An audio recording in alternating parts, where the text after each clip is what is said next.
But just to drill down a bit into the risk posed to South Africa, you look at things like immigration to South Africa could increase substantially. You could also look at some of the economic impacts around oil, the reliability of oil produced by Nigeria.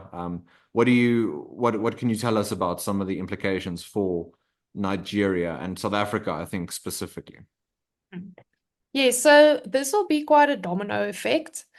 Nigeria is the most populous country in Africa, with over 250 million people living in the country compared to South Africa's 60 million.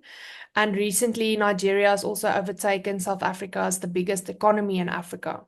So Nigeria plays a very important role in the region. However, they have been facing their own economic challenges this year. With the new government that was elected last year, President Tinubu has imposed new economic policies trying to move Nigeria away from imports and imported products, especially petroleum. So where this effect comes in on South Africa is South Africa imports a lot of crude oil from Nigeria because Nigeria is unable to refine their own petroleum. So we refine their petroleum for our economic purposes. However, Nigeria has been experiencing a lot of protests against these economic policies of President Tinubu, and that could have a knock-on effect on South Africa that will have quite a serious effect on the South African economy.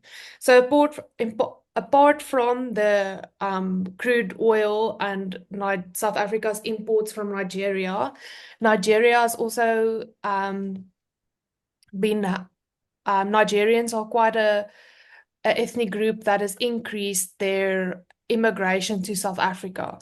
In the 2022 migration profile report released on South African immigrants, you can see there's a slow and small but steady increase of Nigerian immigrants to South Africa. And if the conflict in Western Africa escalates and the protest in Nigeria escalates together with this other regional instability, it could increase to quite a large number of immigrants to South Africa. And it might not only even be just from Nigeria, but also maybe other countries in the region, such as Ghana or perhaps even from Burkina Faso or Mali, could increase immigrants to South Africa. And South Africa already has this big issue with xenophobia and the xenophobic rhetoric.